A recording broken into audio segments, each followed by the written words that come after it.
പലരുടെയും ഒരു മനസ്സിൽ എന്നും ഓർത്ത് വെക്കാനുള്ള ഒരുപാട് നല്ല മെമ്മറീസ് ആയിട്ടായിരിക്കും പോകുക എന്ന് നമുക്ക് മാക്സിമം ശ്രമിക്കാം. ഓൾറൈറ്റ്. സോ എന്താണ് നമ്മുടെ ഇക്കയോട് ചോദിക്കാനുള്ളത്? ഞാൻ ഇവിടെ വന്നിരിക്കുന്നു ഒരിക്കലും വിചാരിച്ചില്ല. എൻ്റെ അടുത്ത് അവിടെ ചോദിക്കാനാണോ പറഞ്ഞത്. എനിക്ക് ഇക്കപ്പോ സിനിമ എത്രത്തോളം ഇഷ്ടപ്പെടുന്നത് നമുക്ക് എല്ലാവർക്കും അറിയാമല്ലോ. അതുപോലെ തന്നെയാണ് ഞാൻ ഇക്കായി ഇഷ്ടപ്പെടുന്നത്. അത്ര എനിക്ക് ഇഷ്ടമാണ്. ഞാൻ 5ാം ക്ലാസ്സിൽ പഠിക്കുന്ന സമയം മുതൽ കൈയൊക്കെ കുറയ്ക്കുന്നുണ്ട്. ആ ഒരു എക്സൈറ്റ്മെന്റ് ഉണ്ടാണ്. നീ 5ാം ക്ലാസ് പഠിക്കുന്ന സിനിമയിലുണ്ടോ? ഞാൻ അപ്പൊ എനിക്ക് 10 വയസ്സുണ്ട്. അപ്പഴത്തേക്കാണൊക്കെ വന്നത്. 15 വർഷമായി. ആ ഒരു സ്നേഹത്തിൽ ഇപ്പോഴും മാറ്റം വന്നിട്ടില്ല. എനിക്ക് എന്താ പറയുന്നത്. പിന്നെ എനിക്ക് ചോദിക്കാനുള്ളതെന്ന് പറഞ്ഞാൽ ഇപ്പൊ എങ്ങനെയാണൊക്കെ എല്ലാവരുടെ നല്ല പേഷ്യൻ്റ് ആയിട്ട് ബിഹേവ് ചെയ്യാൻ പറ്റുന്നത്? ചിലപ്പോൾ ഇക്കാക്ക് ഒരു ഭയങ്കര ടെൻഷനിൽ നിൽക്കുന്ന സമയമായിരിക്കും. അപ്പോഴും ഇതുപോലുള്ള ഒരു ക്രൗഡിനെ നമ്മൾ ഫേസ് ചെയ്യുമ്പോഴത്തേക്കും നമ്മൾ അവരുടെ അടുത്ത് ആ ഒരു ദേഷ്യമോ നമ്മുടെ ടെൻഷനോ ഒന്നും അറിയിക്കാതെ അവരുടെ അടുത്ത് കൂളായിട്ട് എങ്ങനെയാണ് ഇക്കാക്ക് ബിഹേവ് ചെയ്യാൻ പറ്റുന്നത്? അതിനെപ്പറ്റി ഞാൻ ചിന്തിച്ചിട്ടില്ല. ഞാൻ അങ്ങനെ ശീലിച്ച ഒരാളാണ്. അപ്പൊ എനിക്ക് എന്റെ ദേഷ്യവും എന്റെ സങ്കടവും എല്ലാം എന്റെ പേഴ്സണലാണ്. അത് എല്ലാവരോടും കാണിക്കേണ്ട ആവശ്യമില്ലല്ലോ. പിന്നെ സാധാരണക്കാരനാണ് എപ്പോഴും എനിക്ക് ദേഷ്യം വരുന്നതെന്ന് പറയാൻ പറ്റില്ല. അങ്ങനെ ഭയങ്കരമായി ദേഷ്യം പ്രകടിപ്പിക്കാത്ത ഒരാളൊന്നും അല്ല. ഇവിടെ നിൽക്കുന്ന കുറച്ചു പേരോടെങ്കിലും ഒക്കെ ഞാൻ ദേഷ്യപ്പെട്ടിട്ടുണ്ട്. Thank you so much. Who is next? നിങ്ങൾ ചോദിച്ചില്ലെങ്കിൽ I have കുറേ കാര്യങ്ങൾ to ask. നമസ്കാരം. എൻ്റെ വിമൽ രാജ്. കണ്ടില്ല. വിമൽ ചോദിച്ചു. കണ്ണൂരിന്നാണ്. വലിയൊരു ഫാനാണ്. ഇക്ക പറഞ്ഞ പോലെ തന്നെ 2024 ഇക്കപോലെ നമുക്കും വളരെയധികം സന്തോഷം തന്ന ഒരു വർഷമായിരുന്നു. കുറേയധികം പടങ്ങൾ നല്ലൊരു പെർഫോമൻസ് കാണാൻ വേണ്ടി പറ്റി. പീക്ക് ലെവൽ പെർഫോമൻസ് കാണാൻ വേണ്ടി പറ്റി. അതുപോലെ തന്നെ 2025 തുടക്കം രേഖാചിത്രത്തിലൂടെ വീണ്ടും നല്ല വിജയം നമുക്ക് കാണാൻ വേണ്ടി പറ്റട്ടെ. നല്ല രീതിയിൽ ആഗ്രഹിക്കുന്നു. അതുപോലെ തന്നെ എനിക്കിപ്പോ ഒരു കാര്യം ചോദിക്കാനുള്ളത് വെച്ചാല് ആക്ഷൻ മാസ് പടങ്ങളാണല്ലോ ഇപ്പൊ പൊയ്ക്കൊണ്ടിരിക്കുന്നത്. ടിക്കി ടാക്കയിലൂടെ നമുക്ക് അത്ര വലിയൊരു ഹിറ്റ് നമുക്ക് പ്രതീക്ഷിക്കാൻ ആഗ്രഹിക്കുന്നു. ടിക്കി ടാക്കയിലൂടെ ഒരു വലിയ ആക്ഷൻ സിനിമ കാണാൻ പറ്റും. വലിയൊരു ആക്ഷൻ ഒരു വലിയ ഹിറ്റ് കാണാൻ പറ്റും എന്നുള്ളത് സിനിമ തിയേറ്റേഴ്സിൽ വന്നതിന് ശേഷം മാത്രമേ എനിക്ക് ഗ്യാരണ്ടി തരാൻ പറ്റുള്ളൂ. പക്ഷെ ഞാൻ എൻ്റെ 100% ഞാൻ കൊടുക്കുന്ന ഒരു സിനിമയാണ്. ഞാൻ അതിനുവേണ്ടി മാക്സിമം നിങ്ങൾക്ക് എല്ലാവർക്കും അറിയാം. അതിൻ്റെ ഒരു ഷെഡ്യൂള് ഷൂട്ട് തുടങ്ങി എന്നെ കൊണ്ട് പറ്റുന്ന രീതിയിലുള്ളൊരു വലിയ ബോഡി ട്രാൻസ്ഫോർമേഷൻ ഒക്കെ ചെയ്തിരിക്കുന്ന സമയത്താണ് ആക്സിഡന്റ് ആയത്. പിന്നെ ഒരു 3-4 മാസം ഞാൻ വീൽ ചെയറിലായിരുന്നു. അപ്പൊ അത് കഴിഞ്ഞ് ഒരു കംപ്ലീറ്റ് ഫിസിക്കൽ റിക്കവറിയിലേക്ക് എത്തുന്നതേ ഉള്ളൂ. ഇപ്പം ഇനി അടുത്ത് ഷൂട്ട് തുടങ്ങാൻ പോകുന്നത് ജിത്തു ജോസഫ് സാറിന്റെ ഒരു ഫിലിമാണ്. ഇന്ന് രാവിലെ പോസ്റ്റേഴ്സ് നിങ്ങൾ എല്ലാവരും കണ്ടു, മിറാഷ്. അപ്പൊ ആ ഷൂട്ട് കംപ്ലീറ്റ് ചെയ്തതിന് ശേഷം ടിക്കി ടാക്ക ജോയിൻ ചെയ്യും. എൻ്റെ ഏറ്റവും നല്ല സിനിമകൾ ചെയ്തൊരു സംവിധായകനാണ് രോഹിത്. അപ്പോൾ ഞാനും ഭയങ്കര എക്സൈറ്റ്മെന്റിൽ തന്നെ ഇരിക്കുന്നതാണ്. ഉടനെ പ്രതീക്ഷിക്കാം. ഇനി അടുത്തതായിട്ട് അവിടെ നിന്ന് ആ സുന്ദരി ആ കുട്ടി ഒന്ന് ഇങ്ങോട്ട് വിളിച്ചിട്ട് ഷേക്ക് ഹാൻഡ് കൊടുക്കാൻ ഞാൻ റിക്വസ്റ്റ് ചെയ്യുന്നു.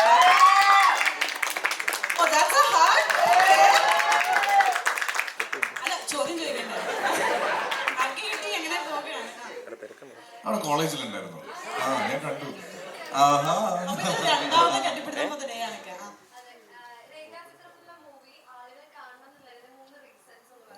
3 റീസൺ എന്ന് പറയുന്നത്, ഫസ്റ്റ് ഓഫ് ഓൾ ഇതിന് ഞാൻ പറഞ്ഞില്ലേ, മലയാളത്തിൽ അത്ര കോമൺ അല്ലാത്തൊരു ജോണറുള്ള ഒരു സിനിമയാണ്.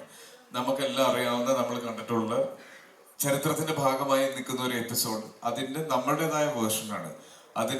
അത് റീക്രിയേറ്റ് ചെയ്യാൻ വേണ്ടി നമ്മൾ ഇതുവരെ ആരും ഇടാത്തൊരു എഫേർട്ട് എടുത്തിട്ടുണ്ട്. ഏറ്റവും പുതിയ ടെക്നോളജീസ് ഉപയോഗിച്ചിട്ടുണ്ട്. അതൊരു റീസൺ. പിന്നെ ഇതിലെ കാസ്റ്റ് ആൻഡ് ക്രൂ, ഏറ്റവും ബ്രില്യൻ്റ് ആയ ഒരു കാസ്റ്റിംഗ് ആണ് ഈ സിനിമയ്ക്ക് വേണ്ടിയിട്ട് ജോഫിൻ കണ്ടുപിടിച്ചിട്ടുള്ളത്. ഞാൻ ഉൾപ്പെടെയുള്ള അനശ്വര, മനോജ് ഏട്ടൻ, അങ്ങനെ ഇന്ദ്രൻ സേട്ടൻ, അങ്ങനെ ഒരുപാട് ആക്ടേഴ്സ് സിനിമയിൽ വരുന്നുണ്ട്. പിന്നെ ആദ്യം പറയേണ്ടതായിരുന്നു സ്ക്രീൻ പ്ലേ. ഞാൻ ഈ അടുത്ത് വായിച്ചതിൽ എനിക്ക് തോന്നുന്നു എനിക്ക് ഏറ്റവും ഹൈ തന്നൊരു സ്ക്രീൻ പ്ലേ ആയിരുന്നു കിഷ്കിന്റെ കാണ്ഡം. അതുപോലെ തന്നെ, അല്ലെങ്കിൽ അതിന്റെ മുകളിലേക്ക് വരാൻ സാധ്യതയുണ്ട് എന്ന് ഞാൻ വിശ്വസിക്കുന്ന കുറെ കൂടെ തിയേറ്റർ എലമെന്റ്സ് ഉള്ള, കുറെ കൂടെ കൊമേഴ്ഷ്യൽ എലമെന്റ്സ് ഉള്ള ഒരു സ്ക്രീൻ പ്ലേ ആണ്. അപ്പം ഇതാണ് 3 കാരണങ്ങൾ. എനിക്ക് തോന്നുന്നു ഇന്റർവ്യൂസിൽ ഞങ്ങൾ ഇത്രയും കുഴപ്പിക്കുന്ന ചോദ്യങ്ങൾ ചോദിക്കാറില്ല അല്ലേ? അല്ല, ഇവരെല്ലാം പേഴ്സണലി എന്നോട് ഒരുപാട് കാര്യങ്ങൾ ചോദിക്കാൻ നിൽക്കണ്ട. അതാണ് ശരിക്കും പുതിയ കാര്യങ്ങൾ എന്ന് എനിക്ക് തോന്നുന്നു. മറ്റേ ഇന്റർവ്യൂവിനുള്ളതിനൊക്കെ ഒരു സ്ഥിരം ഫോർമാറ്റ് ഉണ്ട്. ഇതൊരു വെറൈറ്റി പരിപാടി അല്ലേ? ഇത് നമുക്ക് ഇടയ്ക്കിടയ്ക്ക് ഇനി ഒന്ന് പിടിക്കാം. Alright, ഇനി ഫാൻസിന്റെ ഇടയിൽ നിന്ന് who's gonna ask the next question? Yes. വരൂ.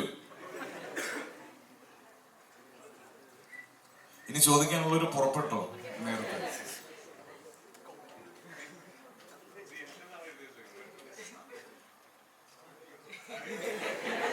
ചോദിച്ചോ?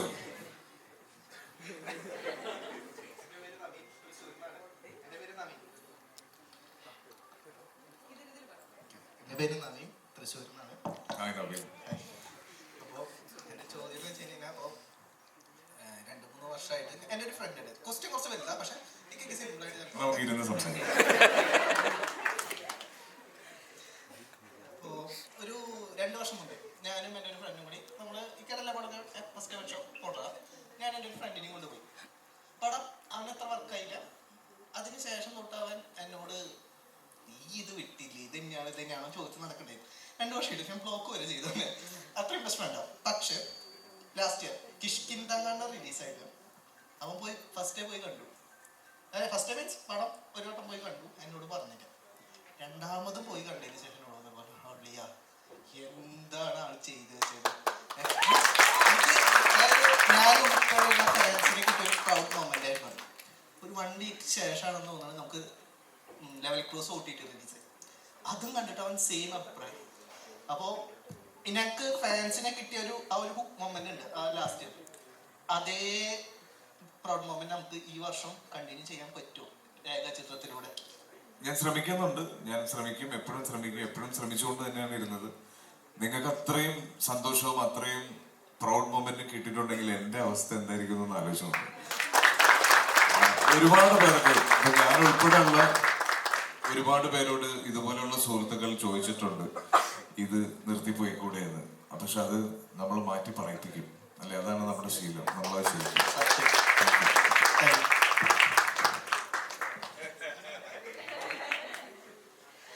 Thank you so much. ഇക്ക, എനിക്ക് ഇനി ഞാനൊരു ചോദ്യം ഇക്കയോട് ചോദിക്കുകയാണ്. അതായത് ഇക്ക ഇപ്പം സിനിമയിലേക്ക് ഒരു പുതിയ നടനായിട്ട് വന്ന ആ സമയത്ത് എപ്പോഴാണ് ഇക്കയ്ക്ക് ആദ്യമായിട്ടൊരു ഓക്കെ എനിക്കൊരു ഫാൻസ് അസോസിയേഷൻ, അതൊക്കെ ഒരു വലിയ കാര്യമായിട്ടൊന്നും തോന്നിയിട്ടുണ്ടാവില്ലേ? ഏതായിരുന്നു ആ ഒരു മൊമെന്റ്? അപ്പൊ ഉണ്ടായ ഒരു ഫീലിംഗ് എന്തായിരുന്നു? അതൊരു ഭയങ്കര രസമുള്ള ഫീലിംഗ് ആയിരുന്നു. ട്രിവാൻഡ്രത്ത് നിന്നാണ് ആദ്യമായിട്ട് അങ്ങനെ ഒരു, നമുക്ക് അനീഷ് എന്ന് പറഞ്ഞൊരു സുഹൃത്തായിരുന്നു അങ്ങനെ ഒരു ആഗ്രഹമായിട്ട് വന്നു. പക്ഷെ ആദ്യം ഭയങ്കര എക്സൈറ്റ്മെന്റ് വന്നെങ്കിലും എനിക്കൊരു ഭയങ്കര ചമ്മലുണ്ടായിരുന്നു അതിൻ്റെ അകത്ത്. അത്രയൊക്കെ ആയോ എന്നുള്ളൊരു തോന്നലുണ്ടായിരുന്നു. പക്ഷെ അവര് ഭയങ്കരമായിട്ട് അതിനു വേണ്ടിയിട്ട് നിർബന്ധിച്ചു. എൻ്റെ പേരിലൊരു പോസ്റ്റർ വരുന്നത് ഞാൻ സ്ഥലത്തിന്റെ പേര് ഞാൻ പറഞ്ഞ സോറി, ഒരു പോസ്റ്റർ ഞാൻ അവിടെ കാണുന്നു. ചെങ്കൽച്ചൂളാണ്, ചെങ്കൽച്ചൂള. അത് കഴിഞ്ഞ് ആറ്റിങ്ങലായിരുന്നു വരുന്നത്. ചെങ്കൽച്ചൂളയുടെ പുറത്തൊരു വലിയ ഹോർഡിംഗ് ഉണ്ടായിരുന്നു. അപ്പൊ അങ്ങനെയാണ് ദഫ് എന്ന് പറഞ്ഞിട്ടൊരു കുടുംബം.